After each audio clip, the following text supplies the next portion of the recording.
It all happened back when I was just a barefoot country boy, living on a little farm in Indiana with my Granny Kincaid.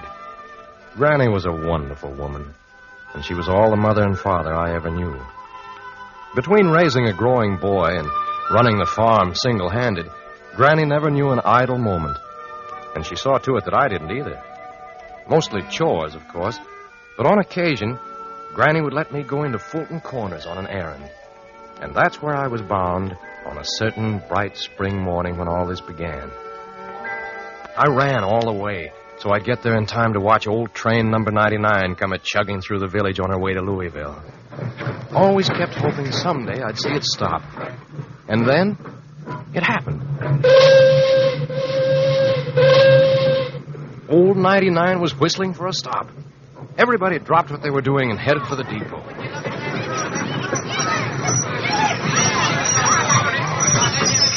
Right behind the passenger coach was hooked a special car.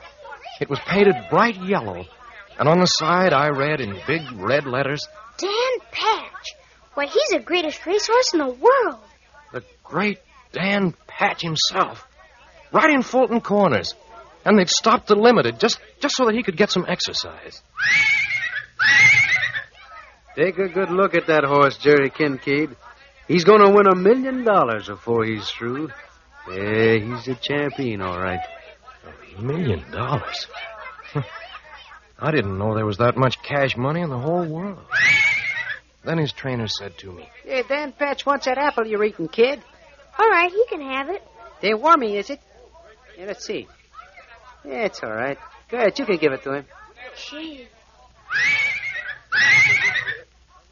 I can still feel the touch of his soft black nose and his warm breath on my hand.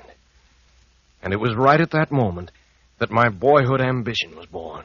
What? Someday I was going to own a champion. And someday the train would stop again at Fulton Corners, and I'd step proudly off with my champion, and everybody would cheer.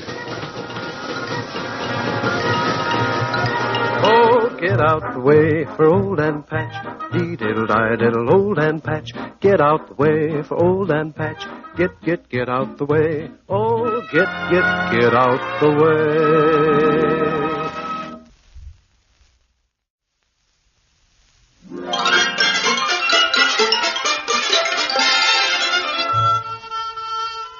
Yes, sir.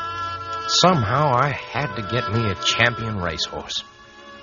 But the only animals on Granny's farm were an old mule and some sheep, and some little old lambs that weren't even born yet. Well, that night, I was in bed.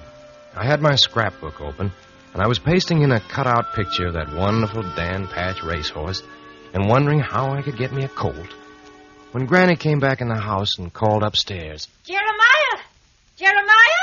The lambs are being born. Put on your boots and come on out the barn. Quick now.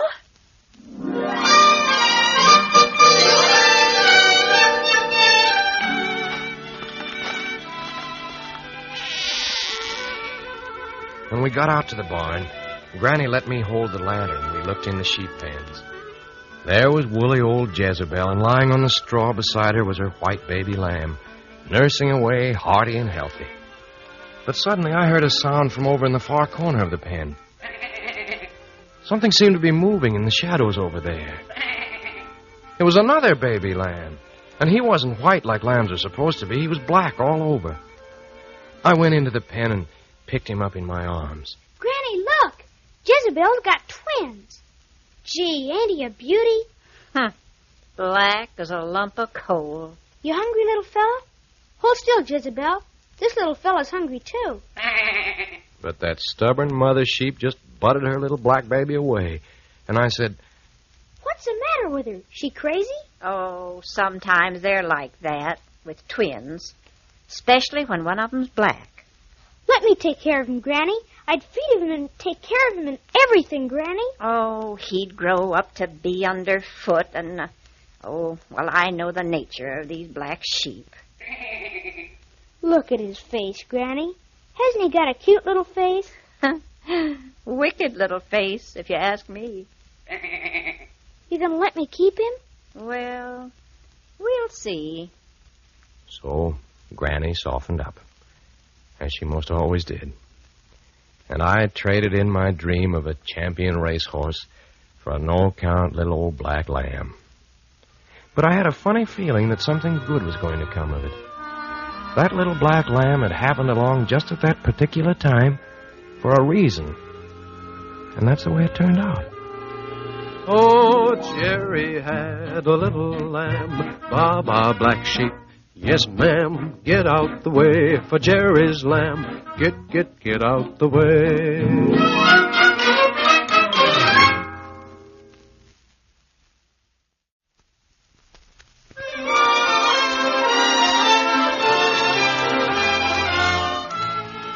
Remember that scrapbook I was telling you about? Well, one night, the most amazing thing happened. I was pasting in a picture of Danny. That's what I'd named my little black lamb. When I happened to look over on the opposite page, where there was a picture of a wise old owl. And, well, you can believe this or not, but right while I looked at that old owl, he seemed to come to life. He flapped his wings and stood right up on the page. And he said to me, "Hey, you look kind of sad, young feller. What's the matter, hmm?" Well, I know. You're still fretting about not having a coat that you can raise up to be a champion. Well, you got a lamb, haven't you? Did you ever think of that? Yeah, you better just listen to the wise old owl. And that owl flapped his wings and blinked his eyes, and here's exactly what he told me. It's what you do with what you got, never mind how much you got. It's what you do with what you got that pays off in the end. You gotta add how much you do, then multiply by what you do. You think you can't win, but you do, and you get that dividend. It's the means you apply that raises your stock. Look what David did to Goliath with the little old hunk of rock. It's what you do with what you got, never mind how much you got. It's what you do with what you got that pays off in the end. Well, if what you've got is just a little black lamb, what do you do to make him into a champion? Next day, when Granny sent me into Fulton Corners on an errand, I took Danny along on a rope. And we stopped in at the blacksmith shop to see Uncle Hiram. Yeah, get out the way for old and patch. Get out the way for old and patch. Uncle Hiram, Well, Jerry? Oh, what's on your mind, son? horses get to be champions by winning races. What about things that don't race? You mean like sheep? Well, sheep you take to the county fair and enter them in the judging contest. Of course, it would mean a lot of work for you, special feeding and the best of care, but say, do you think your granny would take you to the fair? Well, that was the big question. But Uncle Hiram promised to come out to the farm that night and see if he couldn't persuade Granny to say yes.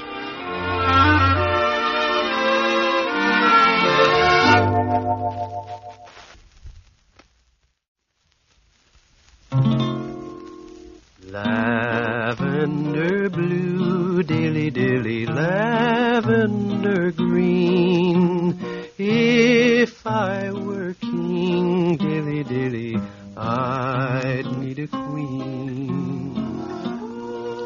After supper that night, Uncle Hiram was sitting by the fireplace out at the farm, singing Granny's favorite song. Granny was rocking in her chair, and she was smiling. So it looked like a good time to ask her if she'd take us to the county fair. Please take us, Granny. When Danny wins the blue ribbon and the cash award, and when we get off the train at Fulton Township, everybody will be there. But then Granny's face clouded up, and she said, No, Jeremiah, we can't go. It'd cost a lot of money. The Kincaids never spend money they ain't got, and we've got no way to get it. So It's just best to forget the whole thing.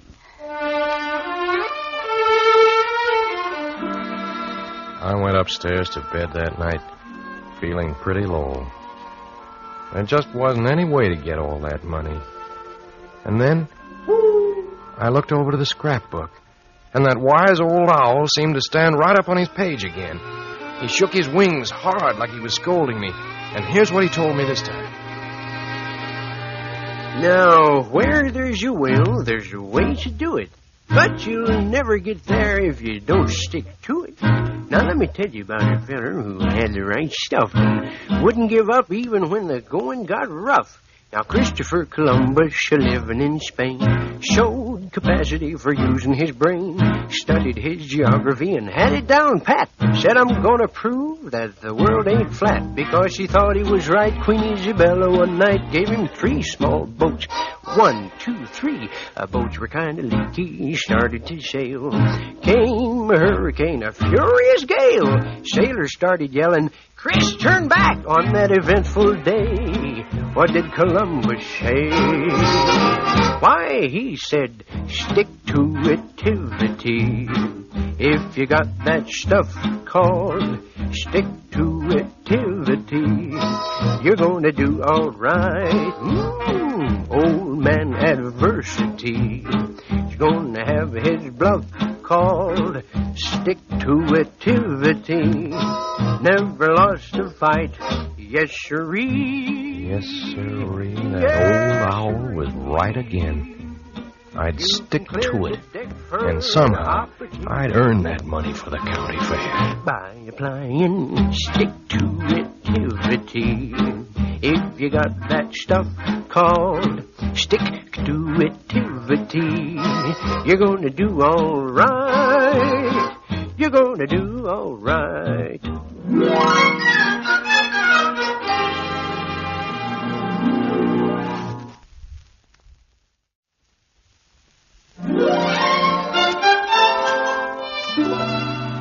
Well, I stuck to it all right. But pretty soon it was only a week to fair time, and I'd only earned $2.14. That wasn't near enough. I had to make a real killing somehow. Then one day, Tildy was the little girl on the next farm, and she was helping me. We were in Mr. Grundy's general store. Somebody came in to buy some wild honey, and Mr. Grundy didn't have any. And he said to me, Now, there's an idea for you, Jeremiah boy. You want to get rich quick? Well, just go out and find yourself a wild bee tree. Pay you 10 cents a pound for the honey. And Tildy said, How do you find a wild bee tree, Mr. Grundy? Well, that's easy as pie, Tildy girl. Well, you just go down, you take the, you just find a bee and follow him home.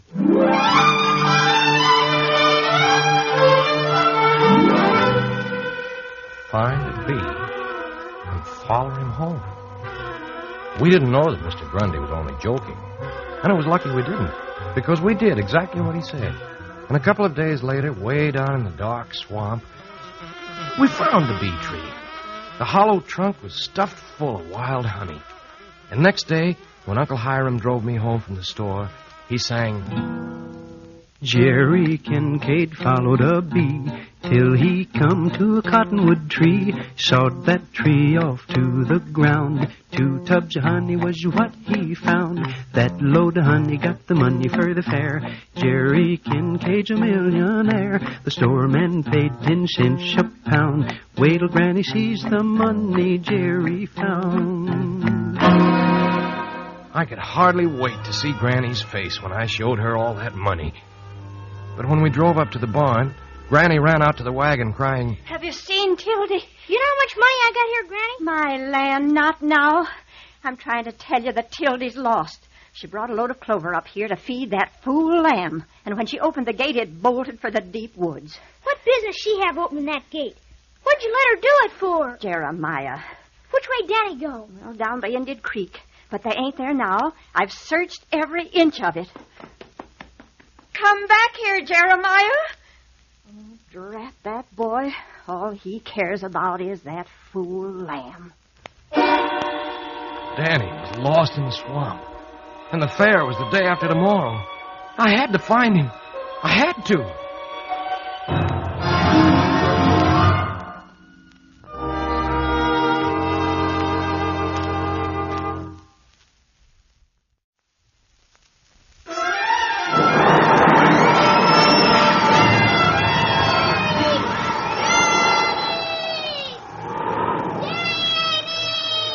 Most of that night, I stumbled through the swamp, searching and calling.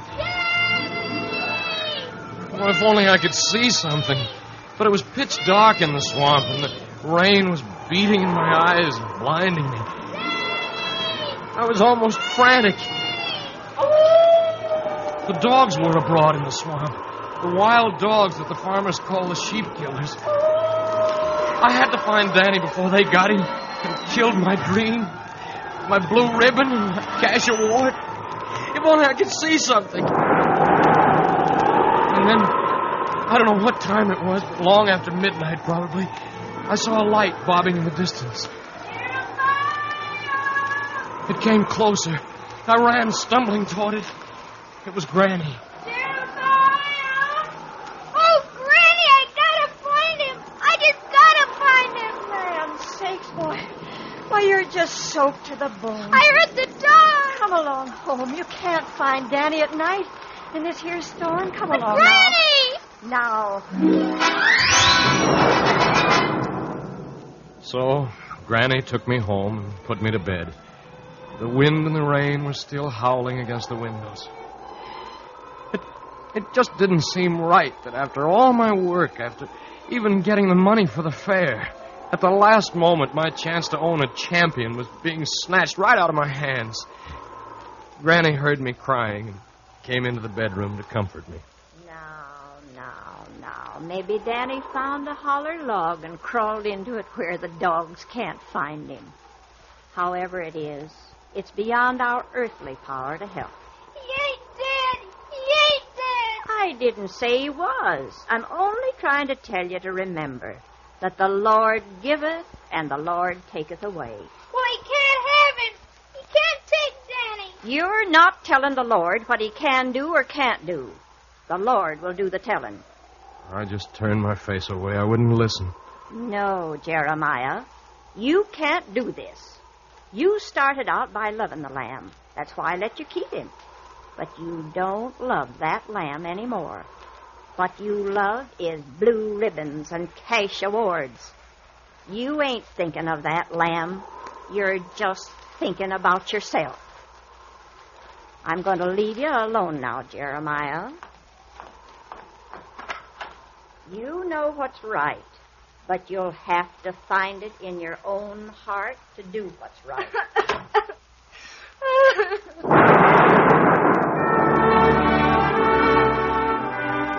I lay awake all that night, thinking and praying.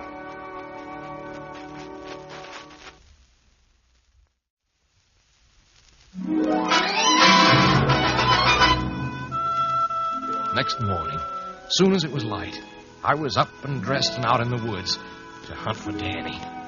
The storm was over, and now I could see. And sure enough, I found him, right where Granny'd said he'd be, all snuggled up in a hollow log. Gosh, he was glad to see me. I led him back to the farm, wondering how to tell Granny something very important I'd decided. Granny heard us come in and walked over to where I was combing out Danny's wool. Well, he don't look none the worse for wear. Granny, about the county fair. Danny and I aren't going. What made you change your mind? Well, last night I promised God if he'd let me find Danny, I wouldn't take him to the fair. And he did. Well, well, now, if this ain't a fine how-to-do, it happened that, I made a promise, too. I promised God that if he did let you find him, that we would go to the fair. And since I've known him longer than you have, I reckon it'll be all right with him if I keep my promise. Forgive me, Lord. I meant to tell you afore. had it in the back of my mind all the time. And there we were, at the county fair. Hody-I, hody-ay, what a great big wonderful day. Not a care in the air. Everybody you know from Matilda to Joe will be there at the county fair. Your attention, please. All contestants in the Pike County Agriculture and Livestock Fair. The judging for the champion Ram Lamb will now take place in this arena. Is that us, Granny? I reckon it is. There, you comb that black lamb till he shines, Granny. He'll win the blue ribbon sure, won't he, Jerry boy? He will win. I just know he will. Hope he does. But happen he don't, Jeremiah. I want you to come out of that ring like a Kincaid. Walk in proud. Last call for the lamb judging. All contestants report to the ring.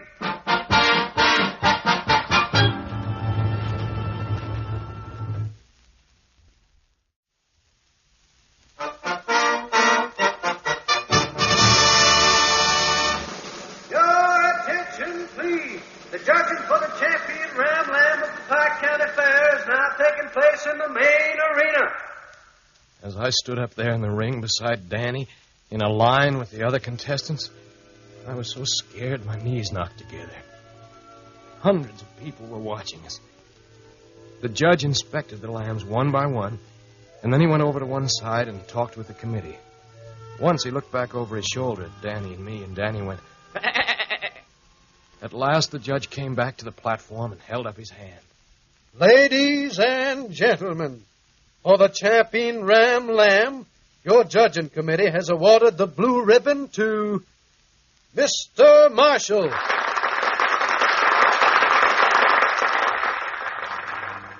Well, I'd lost. I wished the earth would crack open and swallow me up. But somehow I felt more sorry for Danny than myself. It's all right, Danny. It's all right, boy. And then I saw Granny looking up at me from the crowd, so brave and stern. And I remembered what she'd said. I want you to come out of that ring like a Kincaid. Walk in proud. And that's what I did. I took in a deep breath and squared my shoulders. And Just a moment, son. What's your hurry? the judge was calling me back to the ring. Had I done something wrong? That's quite a lamb you have there, son. Only trouble is, it's black. Kind of put your lamb in a class by himself. I'm not trying to be funny, folks. This lamb is in a class by himself. It's what you do with what you got that counts. This little lamb is a champion in every sense of the word. Therefore, it is the unanimous decision of your judging committee that there be awarded the breeder a special prize. That's a new one on me. A special blue ribbon for merit to Jeremiah Kincaid. Congratulations, Mr. Kincaid.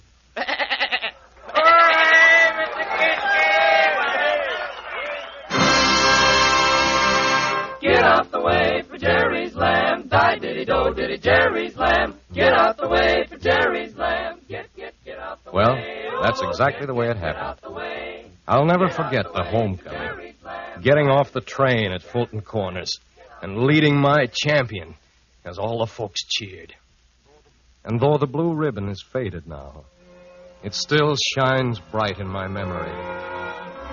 As long as I live, it will be so dear to my heart.